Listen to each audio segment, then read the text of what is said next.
I am literally telling you that they're murdering these people. Hey everyone.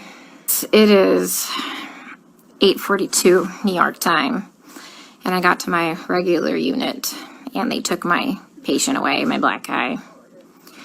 And now I'm getting switched units. This is exactly what happened before at the other hospital. As soon as I told somebody,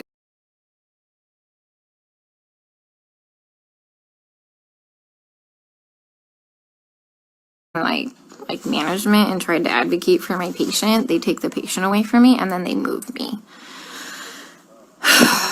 So like I legitimately don't even know what to do anymore. Like even the advocacy groups don't give a shit about these people. Like literally, like Black lives don't matter here. Black lives don't matter here. Black lives don't matter here. Black lives don't matter here.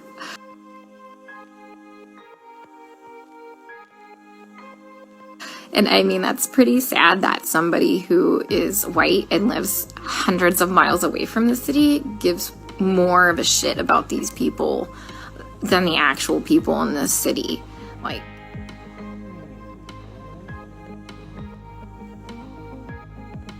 you know, I missed an important email to do a revision on my proposal, so my proposal got canceled because I was trying to advocate for my patient and talk to management here and get the care that he needs because he's being medically mismanaged.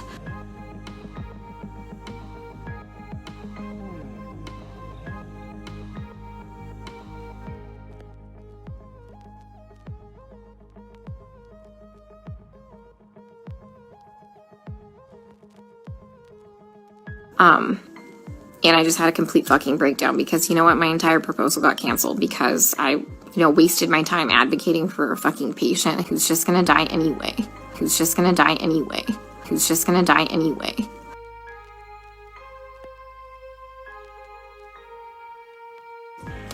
They take the patient away from me, and then almost 2 hours into the shift, they switch me units. This is exactly what happened at the other hospital when I was advocating for the little Hispanic lady. You know, guys, here's the thing. Let me try and put things into context for you, okay? I know not everybody's gonna live. I'm not that fucking green or ignorant or, bright-eyed and bushy-tailed to think that, okay? I know we're gonna have a shit ton of people die. But these people aren't dying from COVID. But these people aren't dying from COVID. People aren't dying from COVID. People aren't dying from COVID.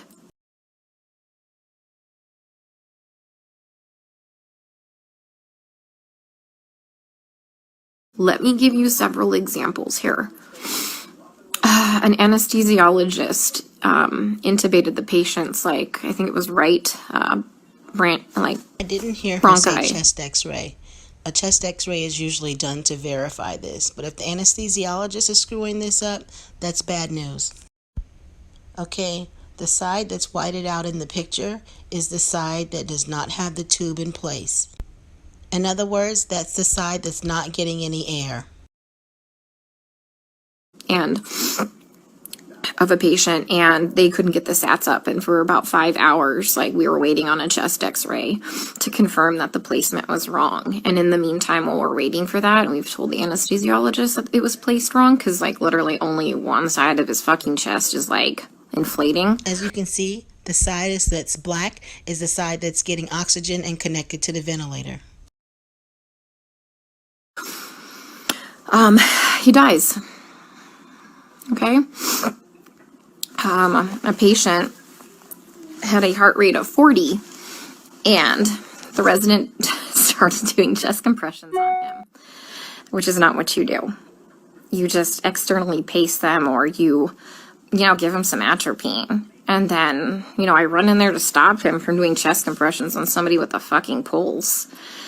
And then he decides to push epi. He throws some pads on him to defibrillate the guy in bradycardia. Okay, he has a heart rate of 40. If you flip over to the American Heart Association's webpage, you'll find an algorithm for bradycardia, tachycardia, and any other heart problem.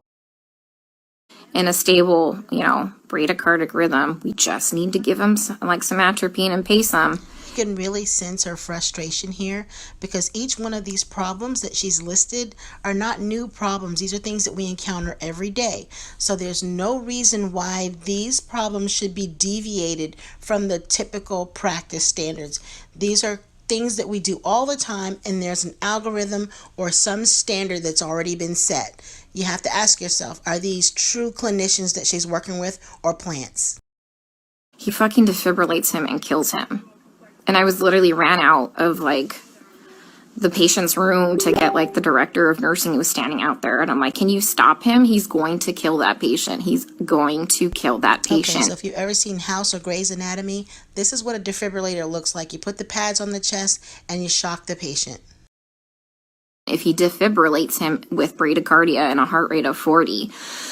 And the director of nursing just shook his head. And I turned around and he killed the dude. There's nothing to add here. The scripture speaks all by itself.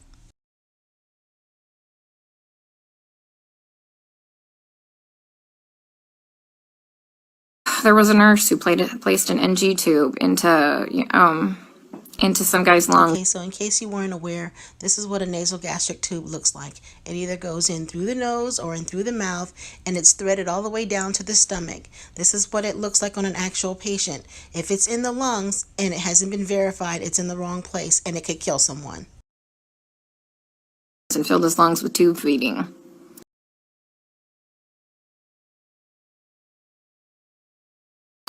There was a nurse who confused a long-acting insulin with a short-acting insulin and gave 30 units of a fast-acting insulin and killed the guy. Okay, so there's lots of information on insulin, but the take-home points for this video, there are various types of insulin ranging from short-acting, long-acting, intermediate. Understand that if you give the wrong one at the wrong time, that can kill someone too, dropping their blood sugar very quickly and causing brain damage. Or death, whichever is quicker. It's just here they're just gonna let them rot on the vent. They're medically mismanaging these patients. And I'm not a doctor, guys. I'm not professing to be a doctor by any means. But there's, like I said, basic standards of care that we have to do. When somebody's low on blood, literally on the brink of a critical low blood level. I realize many of you guys may not be clinical people, but if you are, you understand that if you have enough blood, you have to have enough blood in your body for your heart to pump it to get it to the places where oxygen and all that stuff is needed. If you don't have enough of that, you're going to have problems, which is why this patient probably needed a transfusion. So the idea for this information is not to encourage you to get it, but understand why it was needed and what we do in a medical front. We should replace the blood. But I asked the residents and they're like, does he have internal bleeding? And I said, no. Then they're like, well, then we're not replacing the blood. Well, here's the thing. In these COVID patients, they all eventually need a blood transfusion. Their blood, if you don't have enough blood to actually oxygenate your body, the vent settings don't fucking matter, okay? They don't matter because you have no oxygen carrying capacity of your blood, okay?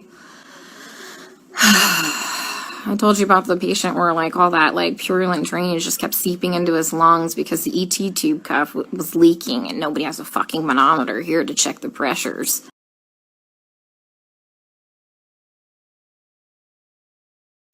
And I finally figured that out. And I kept saying, hey, you know what? His white blood cell count is steadily we're having a problem with it. Do you want to start some antibiotics? No. Well, does he have a fever? And I said, no, he doesn't have a fever. They didn't want to start antibiotics. Day shift nurse finally got a chest x-ray. He has full-blown pneumonia now. I've been telling them this for a while, but because he didn't have a fever, they didn't want to give him antibiotics. We have a nurse who, fell asleep at the fucking nurse's station while we were all in rooms, and her norepinephrine ran out, and the guy had no fucking blood pressure and didn't perfuse his brain, and I'm pretty sure he's brain dead. That same nurse is now running a CRRT machine, a dialysis-like machine. Okay, CRRT means continuous renal replacement therapy. I'm just attaching this information here. Anybody that's interested to look it up. It's important because if you don't have a kidney or your kidneys are not working, there is a nurse or person that operates this so that you can be dialyzed without actually having dialysis. And she is right. I don't care how good you are. A nurse must be a specialist to operate this. This is not some little deal that you can just read a book and learn how to do it or watch a video. That she has never done before. She said she'll figure it out. Okay? I'm pretty fucking smart and I figure a lot of shit out, but I would never attempt to try and figure out a CRRT machine on the fly. Like, we are adequately staffed. There's a shit ton of staff in there, like, and we have a nurse who does CRRT in there. She has a different patient load.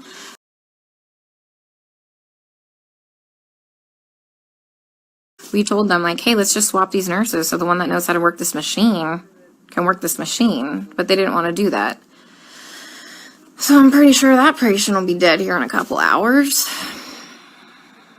And this is why I freaked the fuck out yesterday.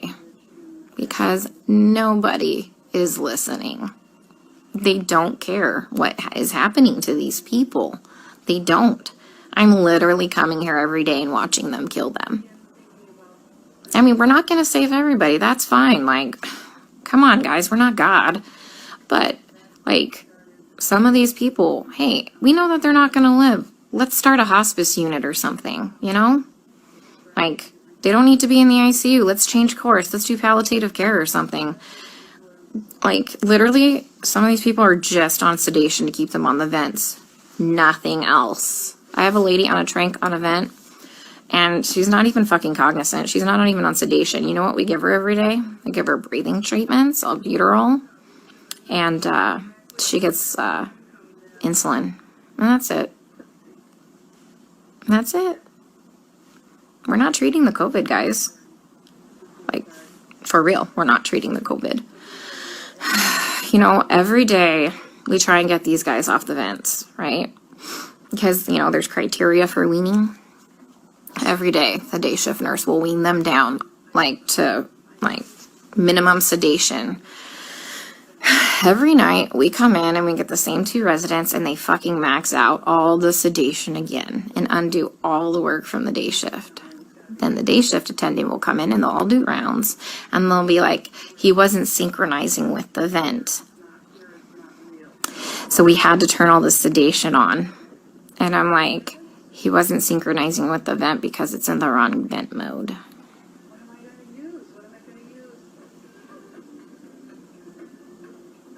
So I legit don't even know what to do anymore. Like, I tried calling advocacy groups. I tried talking with management here, like the nursing admin. Like, nothing. Nobody's doing anything.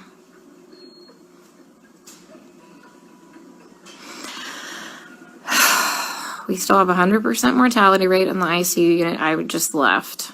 But, I mean, they're living longer because we have, like, legit ICU nurses there. So, CDC finally, like, not the CDC, FDA approved yesterday the remdesivir study. Like, to start using remdesivir for CoVid patients.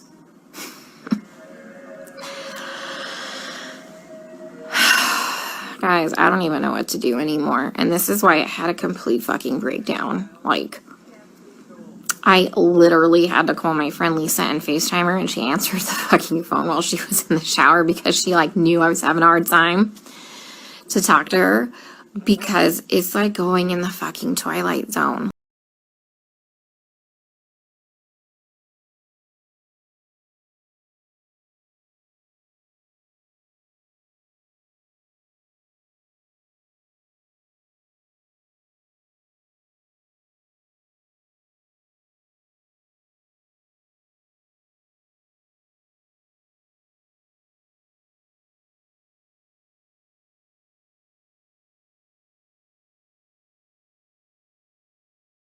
everyone here is okay with this. Look, the only way I can kind of put this into context for everybody is, and this is going to be kind of an extreme example, this is like really the only thing I can come up with, is like if we were in Nazi Germany and they were like taking the Jews to go put them in a gas chamber, I'm the one like there saying, hey, this is not good, this is bad, this is wrong, we should not be doing this. And then everyone tells me, hang in there, you're doing a great job, you can't save everybody, you're amazing, you're a great nurse. Guys, I know I'm a fucking good nurse. I know I go in there and I give it 500% every day.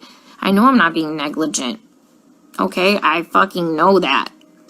What I need is someone to help me save these people from being killed. Okay, from gross negligence and complete medical mismanagement. And no one is listening to me. Like, for real, nobody's listening. I even tried getting a hold, like, of black advocacy groups here. They just put me on hold or hang up on me. Tried talking to management. Now I got moved units.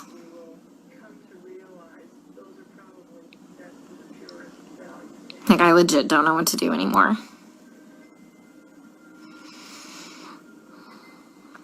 Can someone come up with, like, some type of a solution for me? Because I'm kind of out of ideas.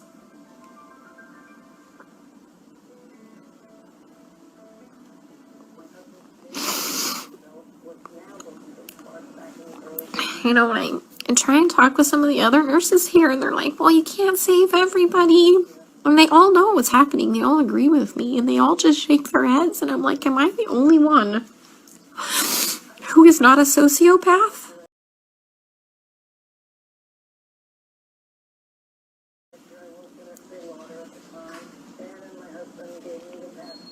To think that this is okay?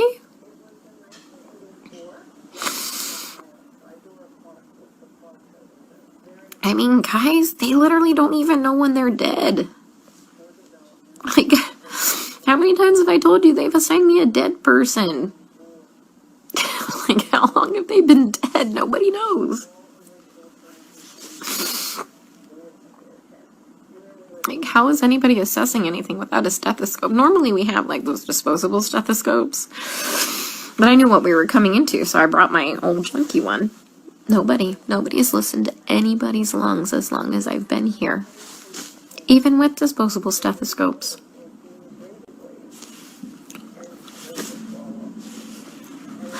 I keep telling them that, the guys are like, my patient's going acidotic. We need to do something about this before his kidneys shut down. Give him some bicarb or something like that.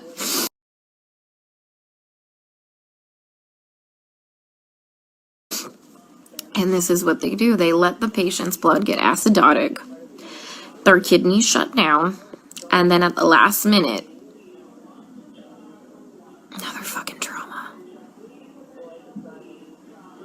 This is like the 5th fucking trauma tonight. Some dude got fucking shot in front of the hospital. Like, 2 to the chest and 2 to the abdomen. What the fuck is wrong with these people? Yeah, so anyways, kidneys shut down, and at the last fucking minute, they finally decide to run bicarb. So they run 5 liters of bicarb into a person who's gained 20 pounds of water weight and completely throw him into heart failure, and he dies several hours later. That was one of my patients. So I let them know, like, they had me start the bicarb, like, before I left one night, and by the time I had come back in, the next shift, he was dead. And they assigned him to me. And he was already in a body bag. Like, guys, they're not dying of COVID. Not dying of COVID. Not dying of COVID. Not dying of COVID, okay? Like, yeah, people are gonna fucking die of COVID. Like, yeah, some people legit will end up with multi-organ failures and will legit throw the clots and kill them, like, and die, people. I fucking know this. I'm not like some fucking new grad, okay? That's gonna save everybody in the world, okay? I am literally telling you that they're murdering these people, murdering these people, murdering these people, murdering these people, and nobody will listen to me. I mean, like I said, I'm not a doctor, but I'm pretty sure that when you defibrillate somebody with a heartbeat of 40 in a stable rhythm and you kill them, that's murder. And I'm pretty sure that when you put somebody's PEEP up to like 25 and PEEP doesn't go past, I think, like 15, 20, and you blow their lungs out and they die, I'm pretty sure that's murder. You know, I mean, I've just watched a doctor drop a central line and fucking rupture like the subclavian like vein, and the guy fucking bled to death.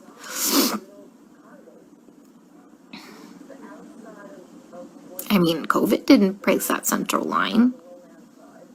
COVID didn't kill that guy. I mean, he was a COVID patient. I mean, every single patient I've taken care of, guys, is a COVID patient.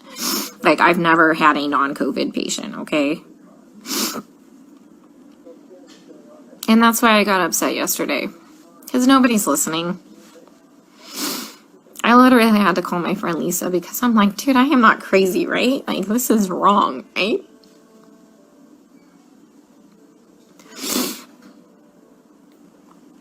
Oh, God. I watched an anesthesiologist place an ET tube and rupture their esophagus, and the guy choked to death on his own blood. COVID didn't place that ET tube incorrectly. Nobody cares because they're all minorities and we're in the fucking hood. Nobody cares because they're all minorities and we're in the fucking hood. Nobody cares because they're all minorities and we're in the fucking hood.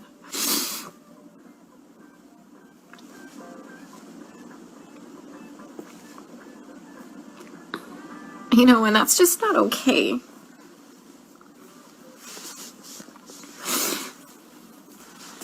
You know, I grew up really poor. And so I know what it's like to be, like, completely forgotten and for nobody to advocate for you. Alright, guys, I'm going to the unit. Let's see how they kill him there, okay? Stay safe. Stay out of NYC for your healthcare. Okay, thank you everybody for tuning into this video. I'm sorry that it was so long, but I thought it was important. So the bottom line is, if you're black or a person of color, stay away from the hospitals. This is, I'm not saying this to make you feel bad or to make you suspicious or overly concerned.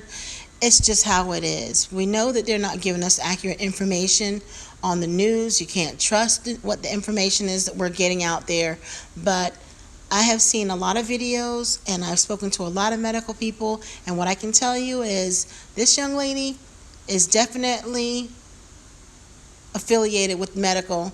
She is in nursing and she's giving some accurate information, specific criteria, specific problems, real life scenarios. Whether or not you're familiar with the information, please refer to the links that I put in there for you to check it out. Stay away from the hospitals, because based on what she's saying, nobody really gives a shit whether we make it or not. Until the next video, I love you. Continue to pray for the Most High and ask for deliverance. Shalom.